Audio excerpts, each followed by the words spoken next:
Hello, and welcome back to the Long Distance Love Bombs podcast. I am your host, Dr. Jeremy Goldberg, and it's been a minute.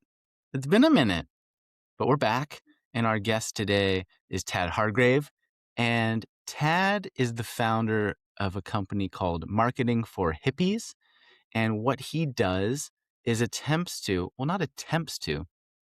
he offers a way of marketing and selling and promoting a business or a product that is ethical and effective and beautiful. And so what does it mean to ethically market yourself or your brand or your business?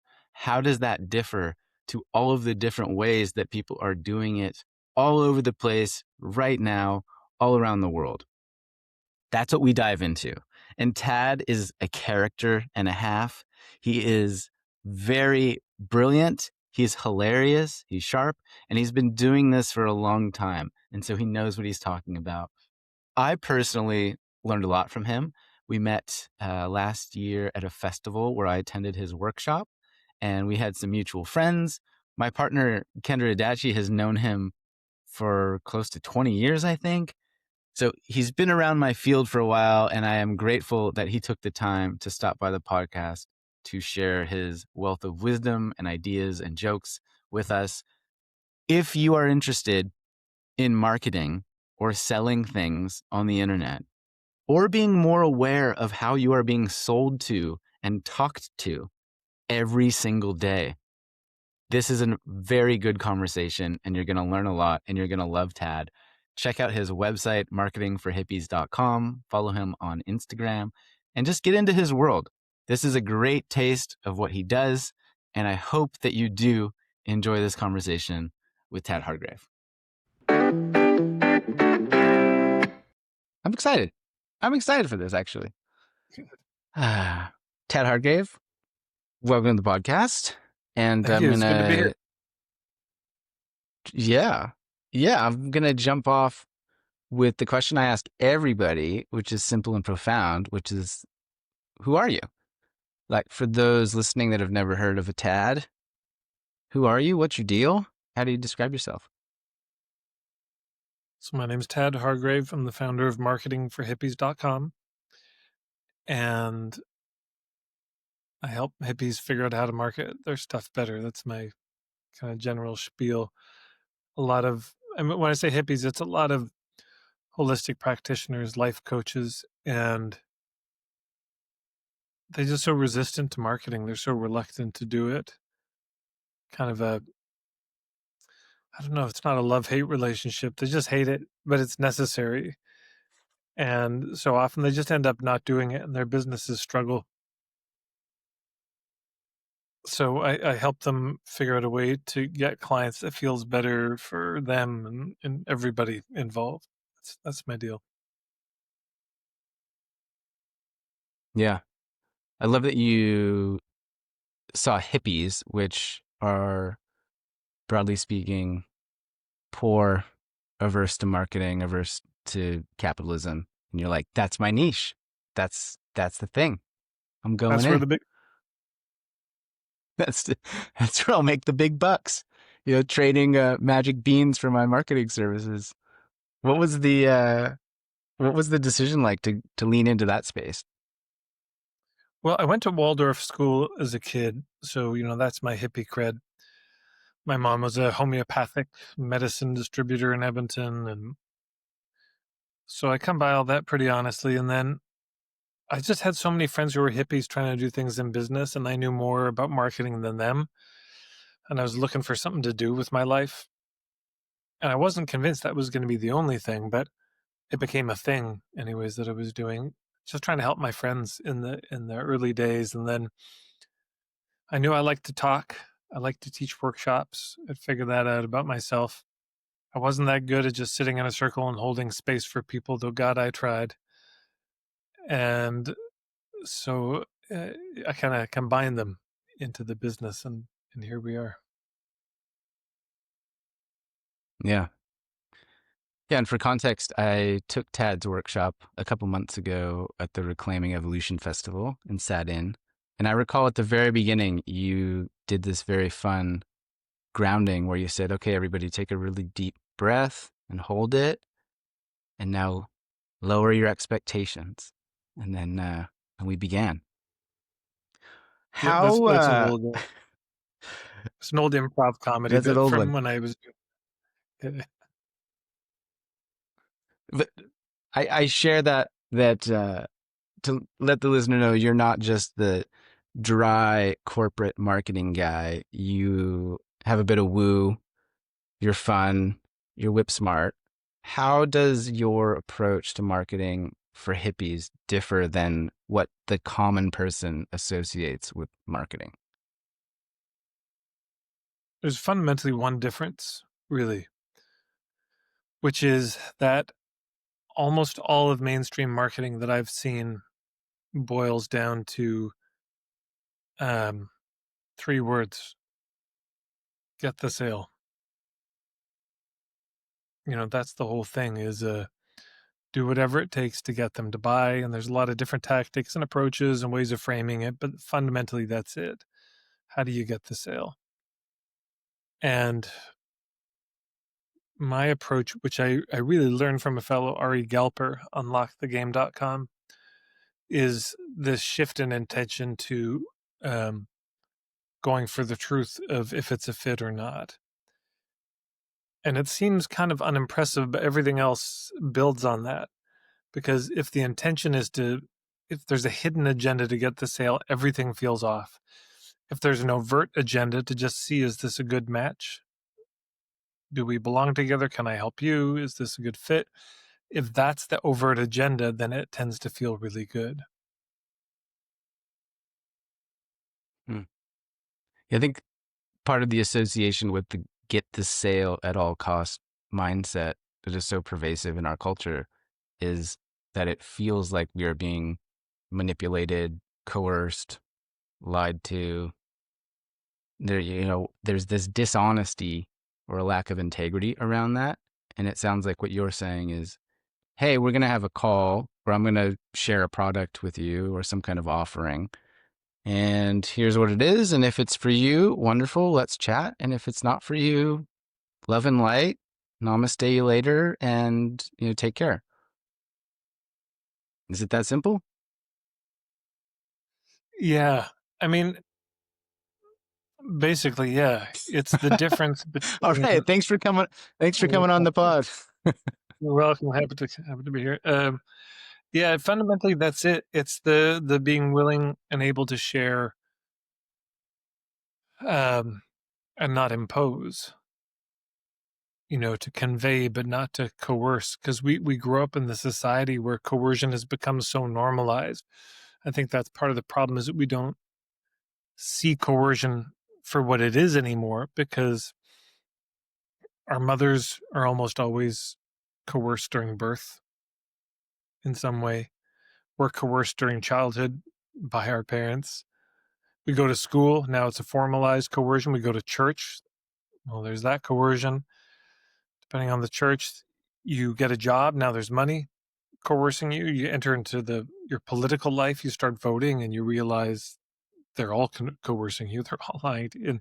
Anyways, and modern marketing has just become the formalization of coercion. It gives a series of rationalizations for why coercion and propaganda are actually okay and important. And so, yeah, the antidote to that is, it's not that we don't persuade. It's not that persuasion is the enemy. It's that coercion is the enemy. It's that this kind of seduction where you lead people astray. That's the problem.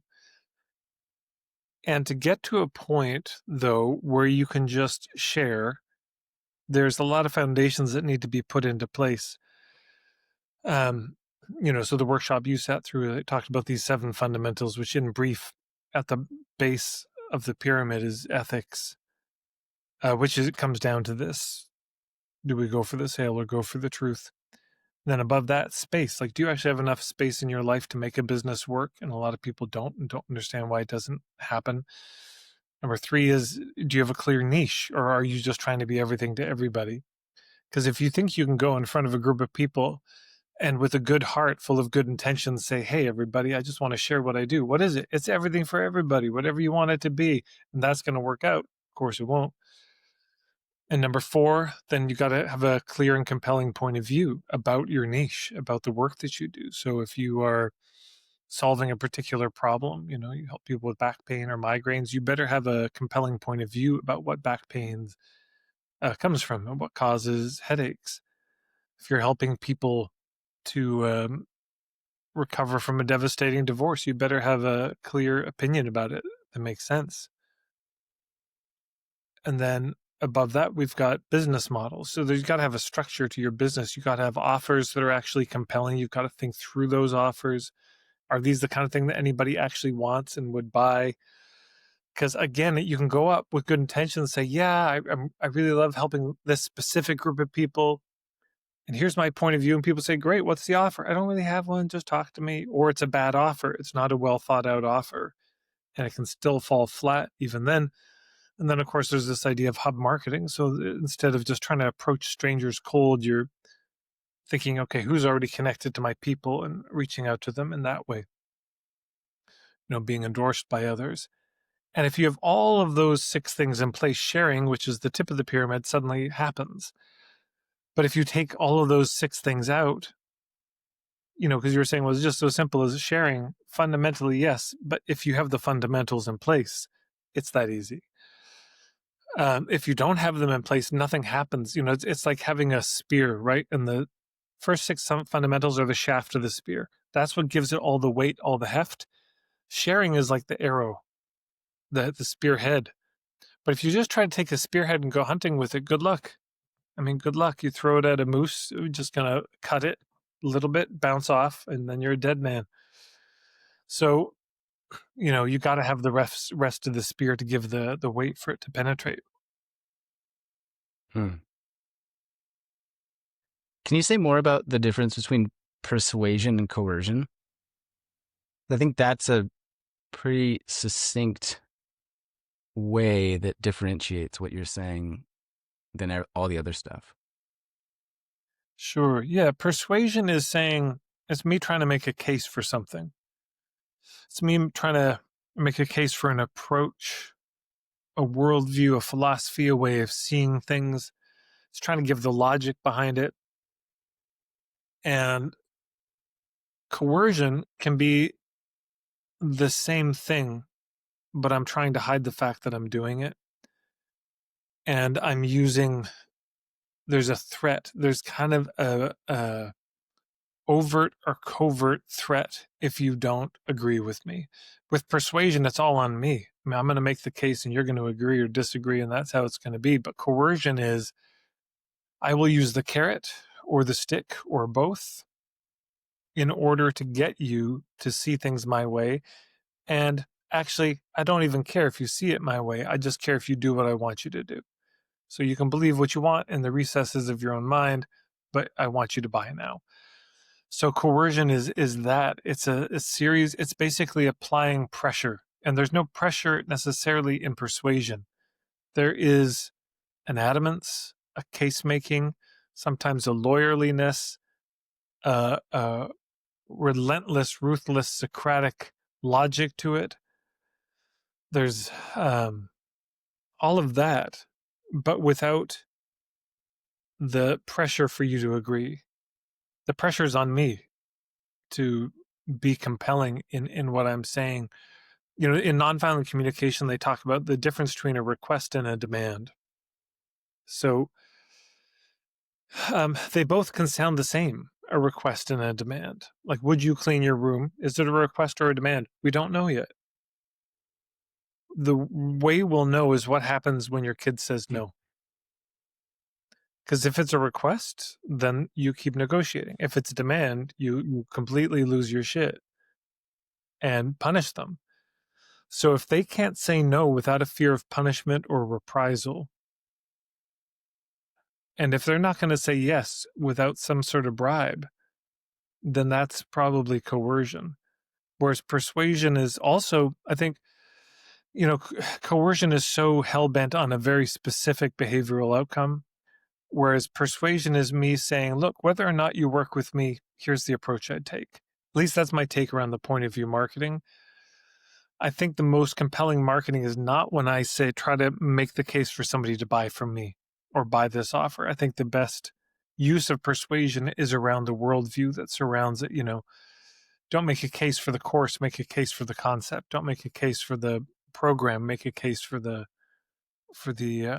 premises underneath it. Don't make a case for the prescription, make a case for the diagnosis. Because if they don't buy the diagnosis, they're not going to buy the prescription.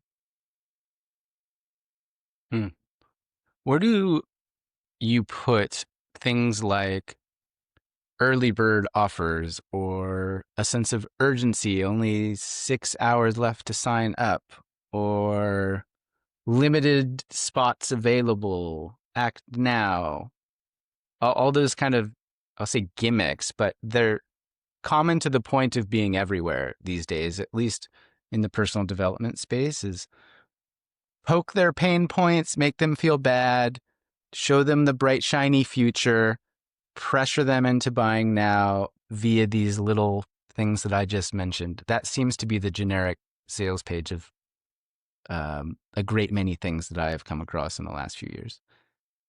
Yeah. Okay. Well, let's take that apart a bit, because there's the first thing about the early bird, the buy now, the only this many spaces left. I don't see anything unethical about those things if they're true. I mean, if it's true that you only have 3 spots left, you only have 3 spots left. And that's actually ethical and important to convey that to people, because I know I've had clients, and I've been this person too, where I didn't realize how few spaces were left. So I thought I'll get a ticket tomorrow. And then I waited the next day and there were no tickets left. And I was actually upset at the person who I'd been talking with. I was like, why didn't you tell me there were so few tickets left? So when there's a real scarcity and a real urgency, it's in 6 hours. It's in 6 hours, man. I mean, then that's it.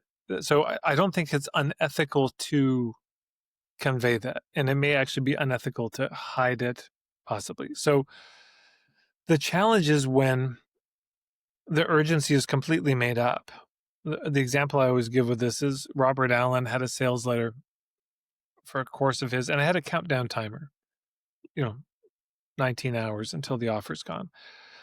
Fair enough. Okay, that's good to know. They're allowed to have that offer for however long they want. But I had to navigate away from the page, and then I clicked the back button, I refreshed the page, and the clock started again from where it was. Meaning the urgency was bullshit. That's unethical. That's a lie. And fake scarcity. If you pretend there are fewer of a certain thing than there are, only this many left, but you actually know you've got another 20 you're going to release right after, saying, oh, we just found these in the back of the warehouse. That's not ethical. So there's that. Now, the pain point thing is, okay, so all marketing, there's really 3 steps or 3 elements in marketing, and they have to go in this order. First thing, with any marketing we ever do, first thing is we got to get their attention. Second, we've got to filter. And third, we got to lower the risk of them taking that first step. So getting their attention, primarily that's word of mouth. That's how that works usually. But it could be an ad, it could be a well-placed sign somewhere, anything. But they just have to see you. I mean, not much more impressive than that. They have to become aware of your existence, which is a miracle, given how many people there are out there. The second thing is we've got to filter, meaning got to decide if this is a fit or not.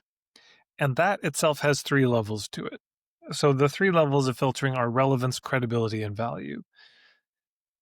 And the relevance is what you're talking about with the pain point for a service anyways. If you sell products, a little different. But if you have a service you're offering, then the basic image of this is your ideal clients are on island A. They want to be on island B.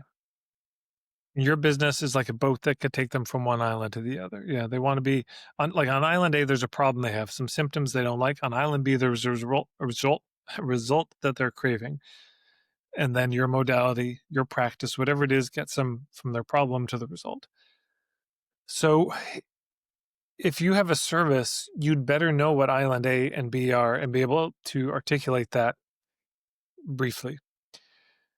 And so island A would be the pain point.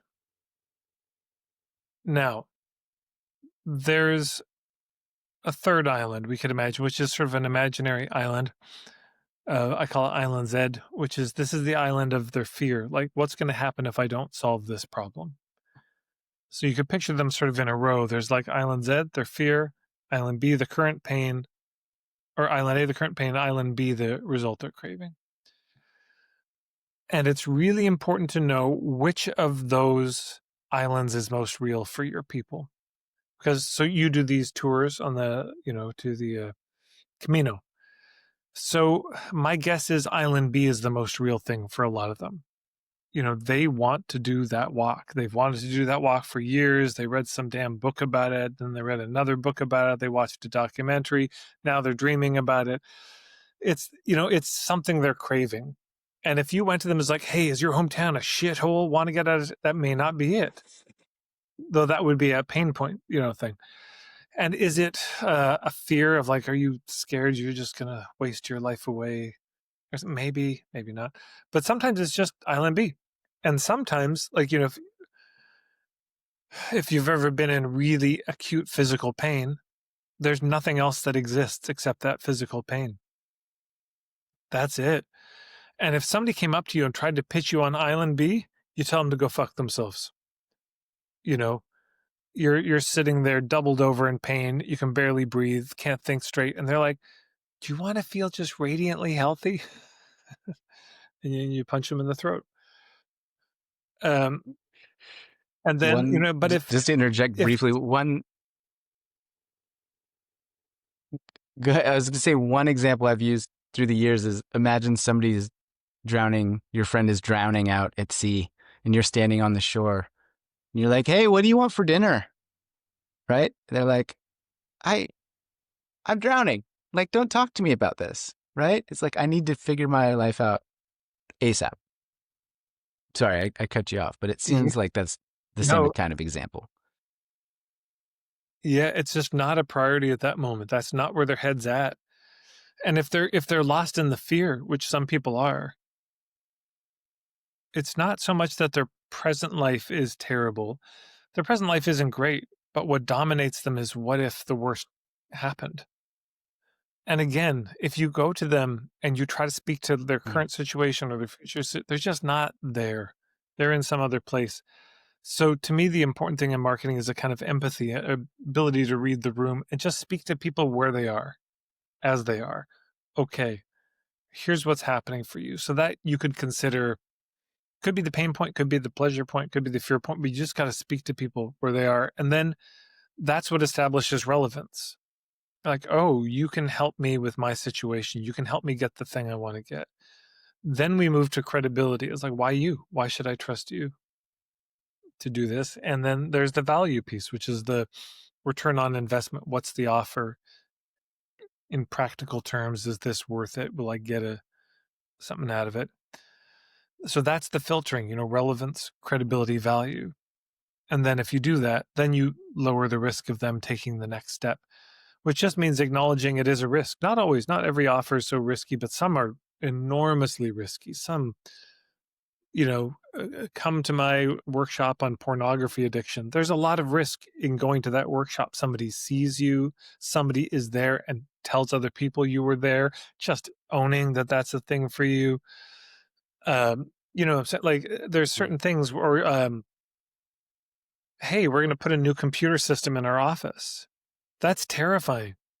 If that computer system doesn't work, it could kill the business. I mean, this is really high risk. So if what you're selling has a high risk to it and you don't want to deal with that, you're just losing business.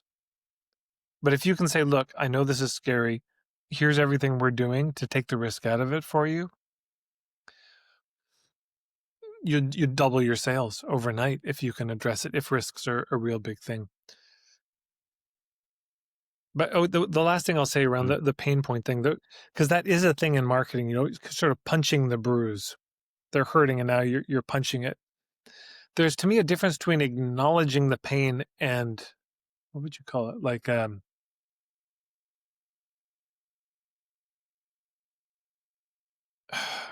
weaponizing Like the pain. exploiting? Yeah, good. Yeah, exploiting the pain. Acknowledging is like, does it hurt? Yeah, great. As soon as you've acknowledged it and they get it that you get it, you can move on. But what often happens is, well, here's the pain, and doesn't it hurt? And let's talk some more about why it hurts and what are the consequences of that hurt. And there can be a kind of, yeah, exploiting it. Like, we're just going to magnify it bigger than it is. And I don't think you need to do it. I think if they're, because also what happens sometimes is people aren't actually in that much pain, but you're not going to buy maybe if it's something isn't hurting or you're not craving something and you're kind of comfortable and there's nothing really up for you. So then people come in and they start trying to manufacture pain. They start trying to manufacture discontent. This was the whole thing of, how do they get us to buy all these modern conveniences? Well, women, buy a laundry machine because isn't your life terrible? And was it so terrible before? Was it actually the worst? Did we need the dishwashing machines? Like, have these conveniences given us so much more free time actually? But they can create a discontent. I mean, this was, I think, Crisco, the, um, originally the cottonseed oil was used for candles. And then electric lights came along and people don't need candles so much anymore. So what the hell are you going to do with this whole industry? Well, you're going to turn it into something that people eat. That's what you're going to do. So Crisco comes along and all these hydrogenated seed oils and they start selling. But one of the ways they sell it is it's a vegetable oil and it burns cleaner and it's healthier and it's more modern. And don't you want to be a modern housewife? Do you want to be one of those old fashioned, your house smells because you're using lard or tallow or things that are actually much healthier? So then they pitch it like that. And that's unethical because it's not true. It's a lie. It's all those things. If you drink beer, I mean, even you probably get these ads too on Facebook, put beef tallow on your face and all the ladies are going to go crazy for you, and it's just like, really, even in this industry. But yeah. Yeah. Yeah, I mean, there's just so much out there, and every person alive is exposed to all of this stuff all the time, more than ever before. And so I think for you to have your little piece of the world or part of the internet where you say, hey, the foundation of my marketing principles is ethics, and I don't think it's good to put people into more pain than required before they consider purchasing something. And I think it's good to be empathetic about their mental and emotional state while they make that consideration. And I think it's good to have more beauty in the world than less is quite a refreshing take that, at least in my experience, is quite unique. So Thanks. thanks for Thank you. not being a jerk, Tad. It's a low bar out there, I tell you. Uh, and yeah, it's, to me, part of the ethics is that if you are talking with somebody, even if they want to buy, but you have a very strong feeling, no, this isn't a fit. I can't help you. You don't need this. You don't sell it to them. If it's clear to you this will be a waste of money for them, you just stop them and you say, look, I'm not going to take your money. You don't need this. You can do it in this other way. Given your budget, given where you're at, or at least you make sure they understand the situation. Like, look, you can invest in this, but you're not going to see the money back for 10 years. Are you sure about that? Because I'm concerned. I think there's probably better things you could do with your money right now. And here's some suggestions. And, uh, and I guess leaving people agency to do what they will, but making sure the terms and conditions are clear. Like, look, if you sign up for this, this is the contract, this is the deal, and going over it. Like, I remember a colleague of mine, she went to a workshop in San Francisco with a colleague of mine, and she pinky swore with a woman she just met, we're not going to buy anything at the end. They knew there'd be a big pitch. We're not going to buy. $10,000 coaching program on offer at the end. They both bought. And then she regretted it the next day, as many people probably did. And I said, was there a contract? Yes. Was it a big one? Yeah, pretty big contract. Did they walk you through it? Did they slow you down and make sure you really understood the contract? No. I'm like, okay, your side of the problem is you signed the damn thing. Like, nobody had a gun to your head. Their side is they rushed it. And now they're dealing with the consequences of it, of you and other people being upset and, lost goodwill. It's so tempting to just want to rush it. But if it's, if there's going to be a pitch at the end, okay, make sure you've got time and people then who can walk them through it. Like one of my colleagues, Jeffrey Van Dyke, he had a great Mm. example of this where he spoke at a conference at an event. And he said, "Look, I've got a program coming up. I'd love to tell you about it. And if you let me buy you lunch, I'll tell you about it. It'll be a 20-minute spiel. And the only thing I ask is just don't do it for the free lunch, only if you're actually interested in what I had to say and you're curious." And so a good chunk of people went, got a free lunch. He talked to them for about 20 minutes. And then he said, "Okay, if that appeals to you, I'll be sitting at this table. Come and talk to me." And people joined him at that table. He talked to them. And then he said, "Okay, if you're interested, go register with that person over there," as he was talking. So, there are 4 stages: the stage, lunch, table, sign Uh, up. And he said he got the highest conversion he'd ever gotten before at a conference. Because I think it was so respectful. There's no resistance to it. There's nothing to push back against. At every stage, people are opting in, and they're not being mm, coerced. They're just being informed, basically. yeah.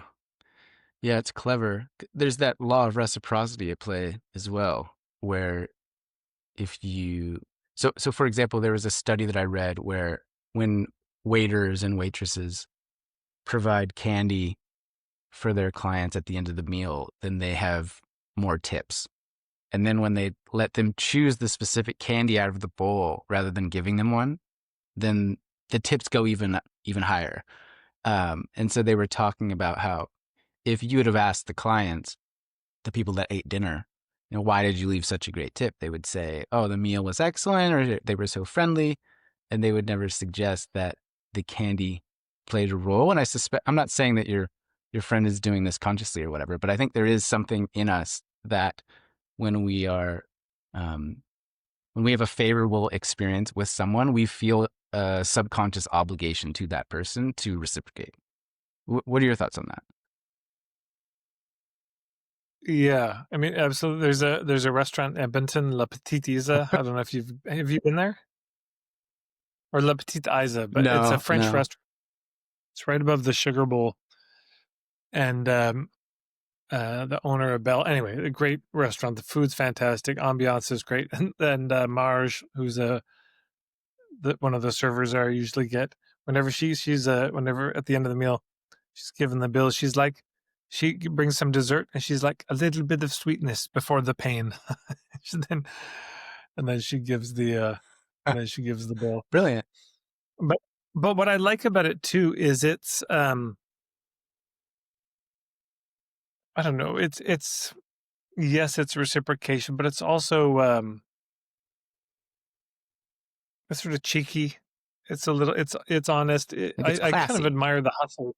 Yeah, it's classy. I admire any server who are working so hard. But yeah, if you're a server, that's probably a good idea to do. Give them a little bit of something right at the end of the meal. Yeah. Um, yeah, I don't know if to me it's a pretty low stakes thing. It's a pretty low pressure situation. It's where reciprocation becomes a real problem to me is when it's used to get people to do something um specific that really may not be a fit for them. Uh, there's also, I mean, you've read Cialdini's book, have you? Yeah. The Persuasion or the Influence. Is that the one? Yeah, so there's all The sorts of classic. ways. Yeah, reciprocity can be used to get people to do things to sort of take them way off base. For some reason, I don't mind it if a server is going to do it. Um, but when it's like Yeah, $10,000 you get a the piece of line, candy. yeah, it's I admire the hustle. I don't mind it when people sometimes in these little local businesses use some of these little tactics. When it's done with a smile and a wink and it's good vibes everywhere. But yeah, suddenly it's a $30,000 coaching program, and these tools are all being Mm. used regardless of whether it's a fit. And this is the thing, right? You get their attention, you filter, you lower the risk. And what'll happen sometimes is the filtering step gets taken out. And there, I can't remember, did I play that little video from the blonde lady at the workshop? No, I don't remember it at least. So this is a video I play during my day long workshop. So maybe I'll just bust it out. We'll see if this works out. So it's 60 seconds. And this is to me everything that's wrong in marketing. And I'm so grateful to this woman for recording this video. So the first thing is this is not a spoof. This is this is just her saying what she believes. And yeah, you'll get why here. I can't hear anything. Come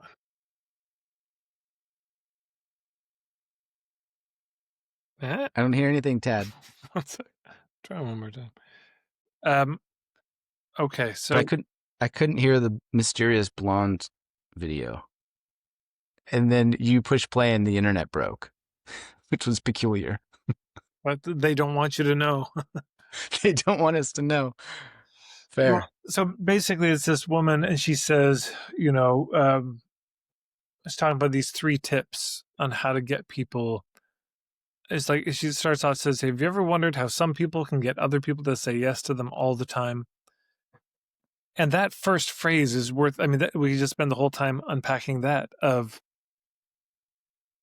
There's a premise in the statement that that's possible, that it is possible to get other people to say yes to you all the time. But it's not. Nobody does that. That's not a real thing. So right out of the gates, the lack of ethics around suggesting something is possible that isn't possible. Then, so she says, then here's 3 tips on how to trigger automatic mindless compliance. And she uses that phrase and then she repeats it later. Like, in case you missed it, she was so proud of the formulation. And I kind of admire the formulation because she took everything I hate about modern marketing and distilled it down into 3 words. It's like the haiku of shitty marketing. Automatic, automaton, machine. So this is how they see us, is as machines, that they can just push our buttons and make us do certain things.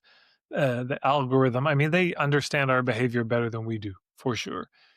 Then second is mindless. Just Jack Cornfield rolling in his grave. All the great mindfulness teachers. This is what it's come to: is marketers actually, with no shame, talking about how you can trigger a state of mindlessness so your people aren't thinking, they don't consider it. And that's, I mean, a lot of Cialdini stuff, those 6 laws of unconscious persuasion, when they're used skillfully, I mean, people just turn right off. And then Mm. compliance. So, straight fascism. And that goal is not noble. That's not a beautiful way of being in the world. But that is what's actively promoted, actively, promulgated.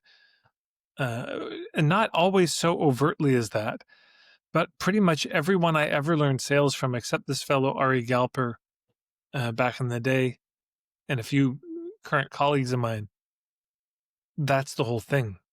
Go for the sale. go for the Mm. go for the close, and that's how you know you succeeded. And if you didn't get the sale, then somehow you failed. Um, which is such a, it makes it all so full of pressure on us, on them. Yeah. Yeah. Yeah, that phrase, saying the quiet part out loud reminds me of that marketing lady of, oh, that's the part that they all talk about in the boardrooms behind our backs, but you're just coming onto the internet and saying it out loud to us. Okay, that's where we're at. And what does it do to your self-respect if you're sitting in the audience and you buy her thing? Because she's just told you what she thinks of you. She's told you that she's trying to make you mindless to buy. Like, what does it do to one's self-respect to not just get up and leave, or to Mm. purchase and learn from her later? Yeah, it's brutal. Because we've just been told coercion's okay. It's been so normalized. And well, did you get the result? And all the rationalizations are there of, well, doesn't your product or service help somebody? So if they don't buy it, aren't you hurting them? It's just these weird twisted logics. And it's hard to resist if you haven't grown up steeped in ethics, been loved as a child. But it's hard to resist the crack cocaine kind of nuclear power of this stuff, because it works. That's the thing. The unconscious Mm. laws of persuasion work. The NLP stuff, it does work in the short term. But as the old adage goes, you can only make a killing once. So great, it worked today, but it doesn't work tomorrow.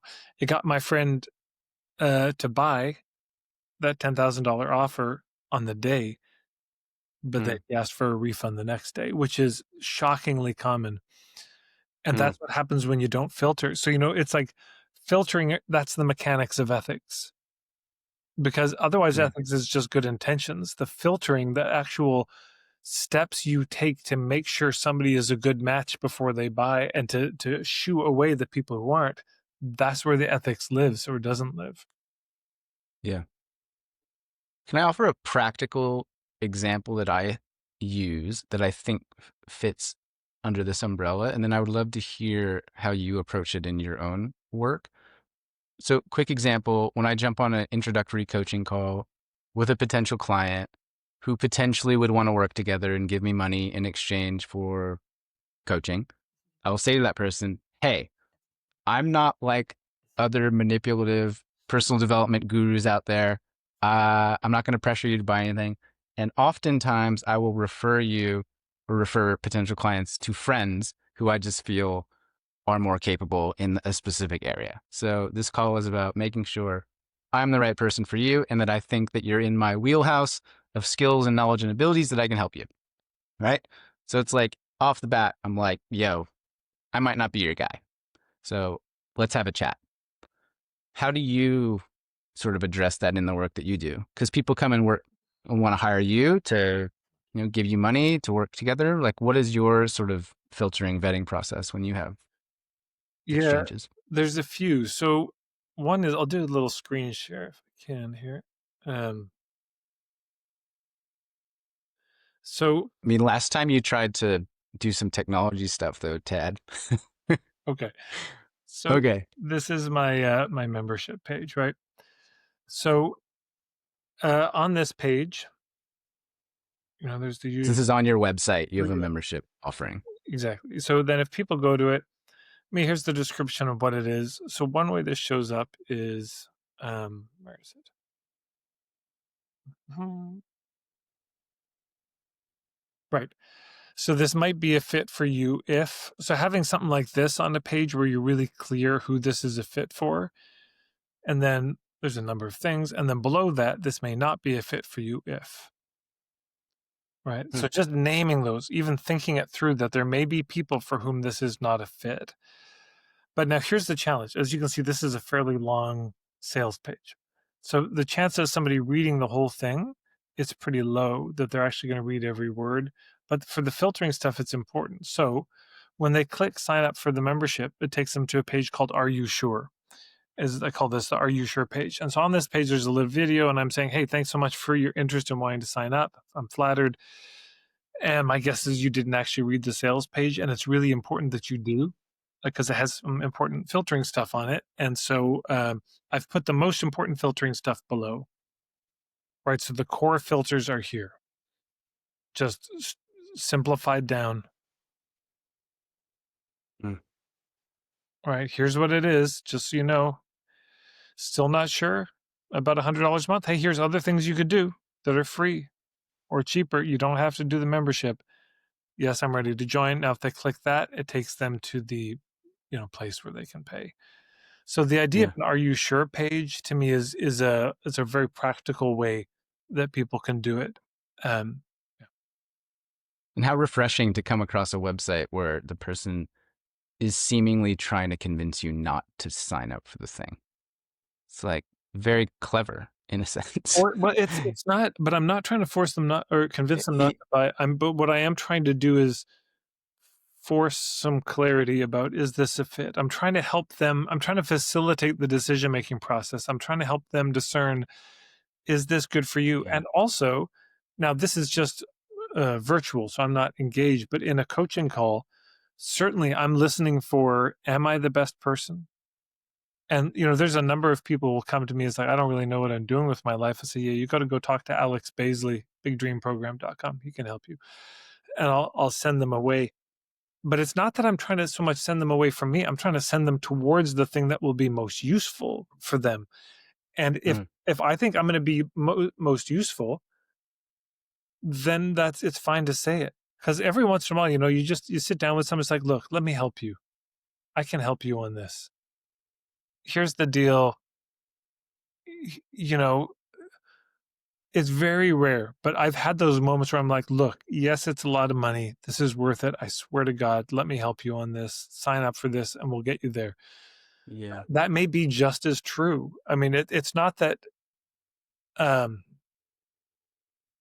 convincing them that you're not a deal is necessarily more noble or ethical. It's just that the truth is the noble, ethical thing. Yeah. And it's so obvious when you consider a different kind of analogy, right? So, for example, my dad owns a tire shop in Los Angeles that's been there since the 50s. Hank's Tire. If you're in LA, go to Hank's Tire. And I picture somebody coming in and being like, hey, man, can I get a pizza? And my dad saying, well, I guess I could make you a pizza, but like, I'm a tire shop, and like taking their money and the pizza's okay. Versus if my dad was like, yo, I've been here since the 50s. Go down to fucking Roberto's Italian joint, best pizza in town, then come back and see me when you need tires. Like, how ethical. They'll love that. They'll remember that. But I feel like in this personal development wellness space, there's this like, oh, I think I can help them. I need to pay my bills. Like, I need a client. Let's do it. This is That makes why, sense? yeah, totally. I mean, this is why the space issue is so important, because one of the facets of space is, do you actually have the financial space to make this business work? Because man, if you got to pay rent, if you're desperate, it's the ethics become a little more questionable. Of, if this person signs up, I can feed my kid, and if they don't, I can't. Well, of course. So, but with a restaurant or a tire shop, if you create a business like that, you go to the bank, you get financing, because you're not making money. You're not profitable for the first 2 or 3 years. Then you'd be paying it off. And it's a long game. But somehow in coaching, people don't think through this idea of financing, and they just quit their job ill-advisedly. And suddenly they're in this and they're struggling. How am I going to make this work? And so, uh, Just on that note, can you speak to the idea of reputation? So, my dad's example, they've been there since the 50s, since 1953. Like, they're an institution. Like, they have people's grandkids going from the original customers. Like, good reputation. And I think that there is a very short term perspective on a lot of people in this space that's like week to week, month to month. And I've been in this space a decade, maybe. You've been in it longer than I. It's like you've seen some stuff, you know some people, people talk, you hear stories. What are your thoughts on reputation? It's everything. In the short term, it's nothing. In the short term, Mm, obviously, it's nothing. It doesn't matter. But in the long term, it's everything. In the long term, this is the whole deal. The Because in the long term, well, the primary engine of business is word of mouth. That's the way we really get people's attention. But that takes a while to build. It takes a while to build a reputation to get the word of mouth. But if you do, your need to like invest money in marketing diminishes profoundly. Why? Because all your people, all your fans are telling all their friends, they say, hey, where's the best tire shop in town? It's fucking Hank's. Yeah, that's the only place you go, you know? And you get that kind of fierce loyalty, and it comes over time, behaving ethically. I mean, everything in the sort of the seven fundamentals plays in here. But if you do those seven things over time, um, yeah, you get this reputation and everything gets so easy. And if you don't, if you behave unethically, fundamentally, it gets harder over time because, I mean, yeah, in every industry, we can point to people like, oh, they're the ones with the reputation. And then those people have to move. I mean, they have to pick a new industry. They got to pick a new country. They got to relocate. They're burning so many bridges, and it's the short-term profit, long-term disaster. But I would widen the conversation a bit too, because yes, if you behave ethically, you will benefit selfishly long term in the business, which is one of the big questions. Like, how long do you want to be in business? That I ask everybody. Because if you just want to be in business a year, fucking forget everything I'm saying. Just hustle. I mean, genuinely, like thinking about niching is just, it takes too long. All the just go crazy, be as ethical as you can be. But if you want to be in business for 20 years, 30 years, 40, 50 years, if you want to be in business for the rest of your life, reputation becomes an enormous thing. And not just for you. Like when I went to Amsterdam years ago to lead a workshop, I had a few people email me saying, hey, what's happening in your workshop? And when I asked them, like, what has you asked? You know, because they were sort of insistent on the particulars, they said, is this just a pitch for your coaching programs? Why did they ask that? Because they'd been burned by my American colleagues who were coming over and doing those things. So it's not just us. It's not just our reputation affects us. yeah. It's our reputation affects other people in our industry. And when people behave in that way, they're poisoning the collective well of everybody in that industry. I mean, just think about how we all feel about multi-level marketing, fuck anything. And somebody mentions they're in that, and how immediately there's a recoiling from that because everybody's been burned multiple times. Um, yeah, you know, how many holistic practitioners are shady or have terrible bedside manner or arrogant or etc. So it's a bigger thing than just our own personal reputation at stake. Mm-mm.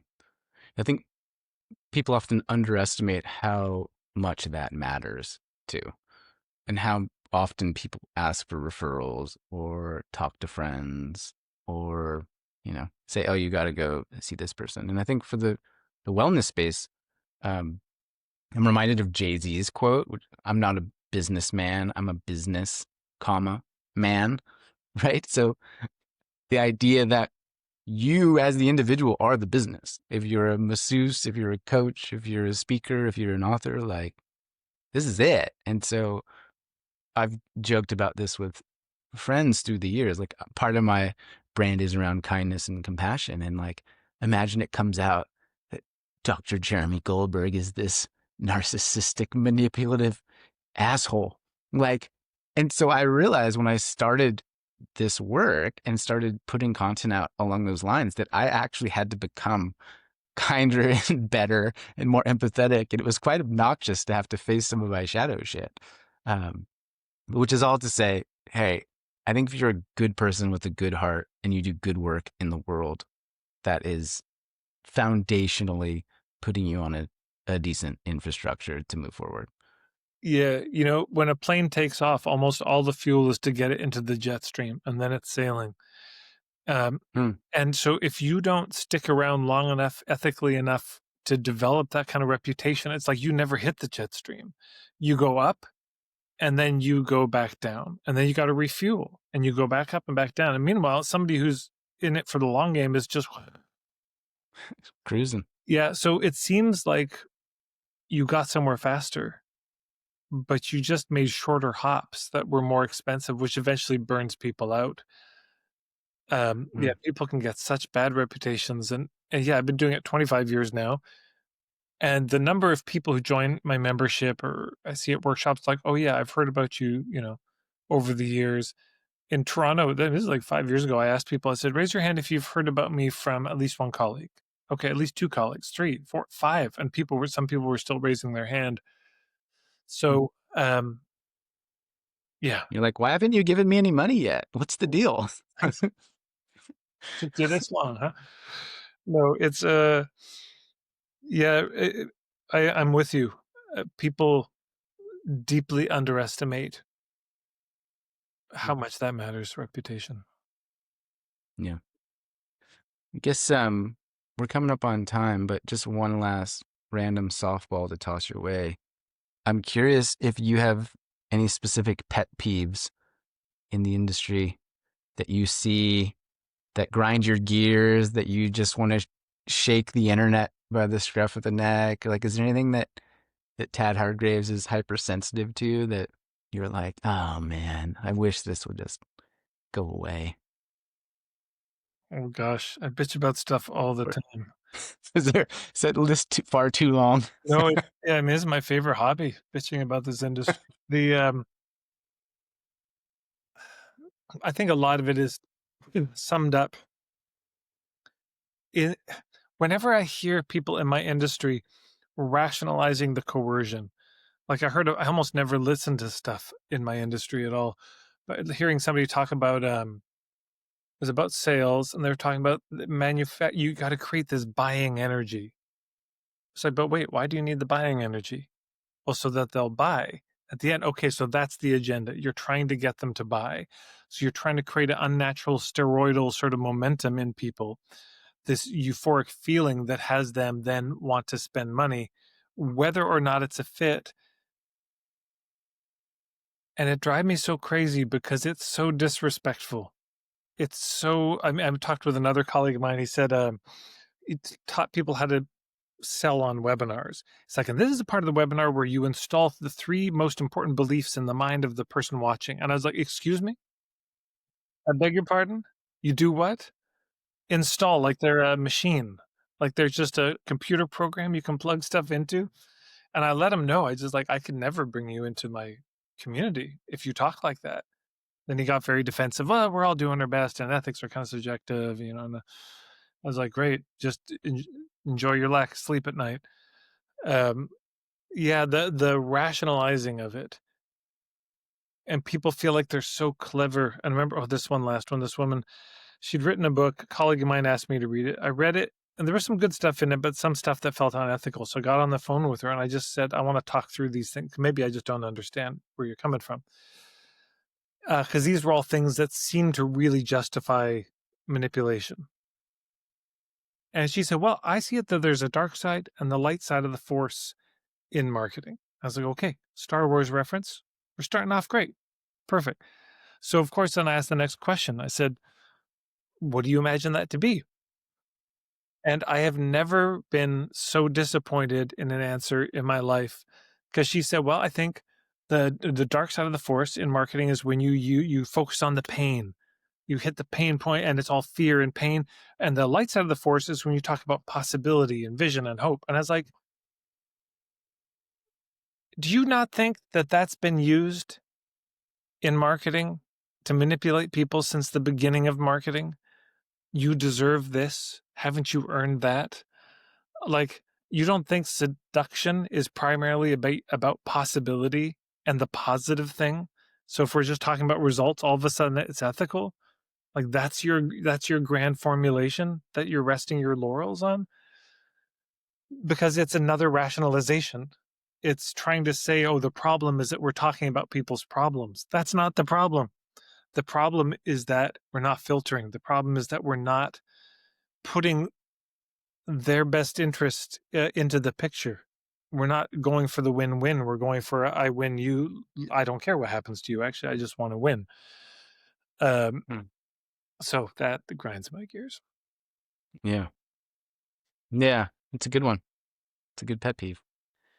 And I imagine it would be challenging for you to live in the world in some regard because the amount of advertising and marketing that we are exposed to. Like, for example, I'm a big words dork. And so I'll see missing pronunciation or grammatical errors and typos and things in books or billboards. And I'm like, how'd you miss that? And for you, it must be like, there's that shaking the fist at the sky again moment. Yeah, yeah. It's in the mainstream world, I can sort of tune it out, and I'm not that looped into the mainstream world.